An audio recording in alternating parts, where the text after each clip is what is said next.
Trig, what's happening? We just took our test on chapter 5, or you're getting ready to come in here in about 30 minutes and take it, but we are moving on, we're moving ahead, and I didn't quite want to finish chapter 5, and I also didn't want to jam in these extra things to put them on the test, so this video and these notes are still going to be part of your foldable. I'm going to give you some formulas here in a second I want you to add to the next flap, but we're not having a big test on it. We'll have a little quiz just to make sure you did the stamp and understand them. These are a couple of topics that you may see in your calc classes, so it'd be advisable to at least have seen it before. Okay, so I'll show it to you, I'll have you practice some, and then we'll take a little quiz on it, and then we're moving on. So that's where we're at. We're still in chapter 5. We're still in these formulas. Hopefully you've figured out through some of these problems, if you have multiple angles, like sine of 2x, you can't just divide everything by 2 to begin with. Okay, they're cutting an angle in half or doubling an angle doesn't necessarily mean you're doubling the sine of it, okay, and then that ratio. So we get these formulas, these double angle formulas you're about to get, and some different ones to help us manipulate and deal with these trig functions. So without further ado, I'm going to change this over, and go ahead and hit pause and copy these onto your foldable. These are the next section will be called the double angle formulas. And while you're doing that, I'll explain a little bit here.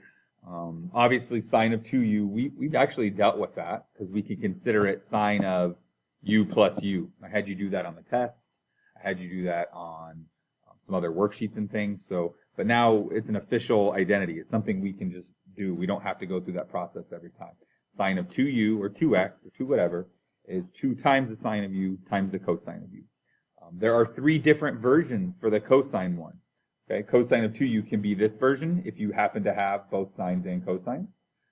If you just have cosines, you should use this version. And we could get this version really easy, right?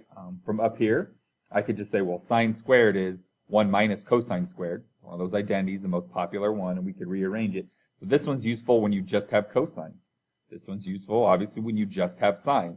So it's just a matter of what problem you're dealing with when you need to use this, which version you should do. Okay. Also, we have the tangent. Okay. Notice up here there isn't cosecant, secant, and cotangent, but that's okay. Again, one of our identities gave us a way to go between sine and cosecant by flipping it upside down. So the cosecant version of this would just be 1 over 2 sine u cosine u. The secant version of this one, secant of 2u, would be 1 over this, or 1 over this, or 1 over this. And then finally, cotangent of 2u would just be the flipped upside down version of this, the 1 minus tangent squared over 2 tangent. So we have our formulas. Let's put them to use and see where we can use them and manipulate these things and use these. Okay, so should be a familiar question. It says find all solutions. Hopefully you're thinking the general solution. As it stands right now, I can't factor. There's nothing they have in common. I can't just set each one equal to 0. That only works if it's multiplication because it's a ZPP. So normally we would be stuck here. Well, not completely stuck. We could have changed sine of 2x to sine of x plus x, and that's actually what we're going to do, but we have this identity. We have the sine of 2x is 2 sine x times cosine x. So we're going to put that to use, and we're going to rewrite it, rewriting this expression. Now we get to a spot where, they do have something in common. They both have a 2, and they both have a cosine. So I can factor a 2 cosine off of both of these. When I do that, I'd be left with a 1 plus sine. Now, because of this multiplication, we can start to utilize the ZPP. I can set 2 cosine x equal to 0, and I can set 1 plus sine x equal to 0. Okay, there's the ZPP part. Now, we're looking for what angles have a cosine that's 0. Cosine is the x-coordinate, so that would be at pi over 2, and 3 pi over 2, and 5 pi over 2, and 7 pi over 2. You get the idea. We'll need a general solution, pi over 2 plus pi n. I'm only going halfway around the circle each time. On this one, we could solve for this and get sine of x equals -1. That's the y-coordinate. When is the y-coordinate -1? At 3 pi over 2. But we already had 3 pi over 2 and its coterminal angles already handled in our solution for this one. So we don't need to be redundant and list it twice. We want to be as efficient as possible. And we would get this, pi over 2 plus pi n. The solution for this one, the general solution for this one, covers all the solutions for this one. So we don't need to even mess with this. We'll put that solution down, and we're dancing. All right, so we can solve equations using these things, right? We have this new tool in our tool belt to help us handle this. The next thing we're going to do is kind of look at what I was talking about earlier.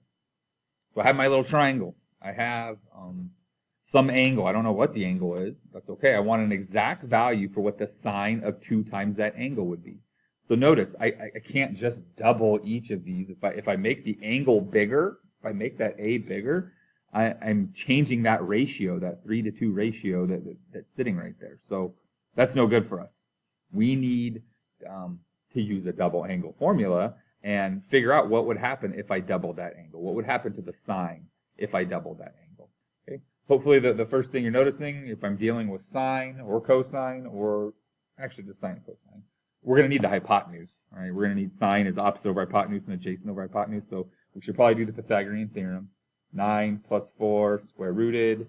It's going to be root 13. Okay. Now for this first one, sine of 2a. I'm just going to go into my foldable. Sine of 2a is 2 sine of a cosine of a. Okay. There's the 2. There's the sine of a, opposite over hypotenuse. There's the cosine of a, adjacent over hypotenuse. And then we just multiply numerators, multiply denominators, and we're dancing. Okay. Obviously, I start you off with the easiest one, so let's try the next one. I would like you to find the cotangent of 2a. See if I can keep that picture in view. The sun is coming up.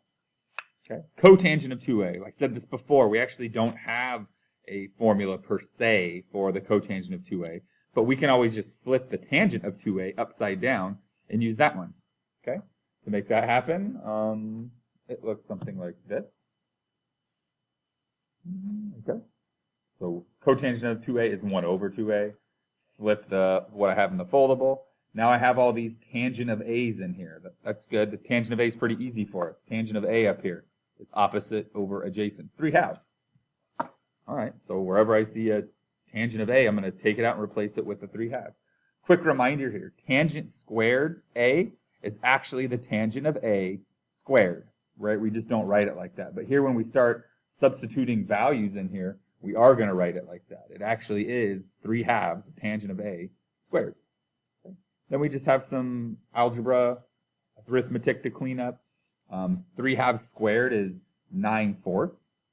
So now we have 4/4 minus 9/4. That's where the negative 5/4 is coming from. Down here I have 2 times 3/2. The 2's would cancel, leaving me with 3 over 1. I'm writing it as 3 over 1 to remind myself to flip the fraction. Flip it upside down when I bring it to the top. So I would have negative 5 times 1, 4 times 3, and we got negative 5/12. So we did a baby bear, we did a mama bear, and now we are on to work. If we go back into our foldable here then, we have a sum or difference with a cosine with a plus.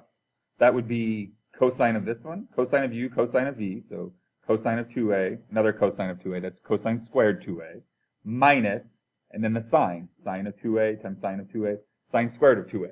And that is our double angle formula. If you go look at the double angle formulas we just had, we have that.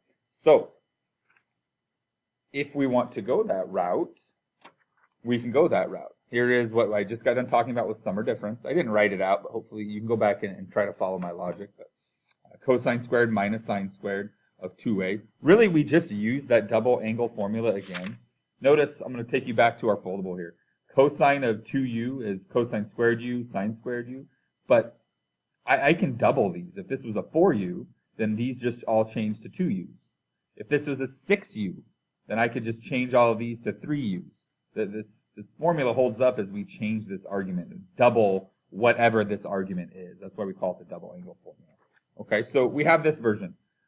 I could go through, and we actually already did the sine of 2a. We got 12/13. That's what we did on the previous one. I could go find the cosine of 2a using the cosine formula and go through all those steps again. But do we need to be doing that? What I just said a second ago was let's use the version of the formula that's easiest for us. And we already figured out what the sine of 2a is. So when we had all those options at the very beginning for cosine 2, we should use the one that just has sine because we know what the sine is. We already did that part of the problem. Yes, it would work for any of them, but we should be using 1 minus 2 sine squared 2u. Remember, right now we're actually trying to find the cosine of 4u. So I can just do 1 minus 2 sine squared of 2u. And sine of 2u, we already did. So here's what I'm talking about there. There's our 1 minus 2 sine squared 2a. The sine squared 2a really looks like this. Sine of 2a we already did. That was 12/13. So I can just put a 12/13 in there. I can go through my arithmetic and my getting common denominators and fractions. 12/13 squared is 144 over 169 times 2 would be 288 over 169. Okay, so that would be 169 over 169 minus 288 over 169. Fractions, exact values. Yes, use a calculator, but also have some math sense. Be able to work with fractions. Negative 119 over 169. Okay, that's it. That's using these things. There's going to be one more video, and I'll give you the stamp on that next video, but this is it. That was double angle formulas and their applications. Moving on.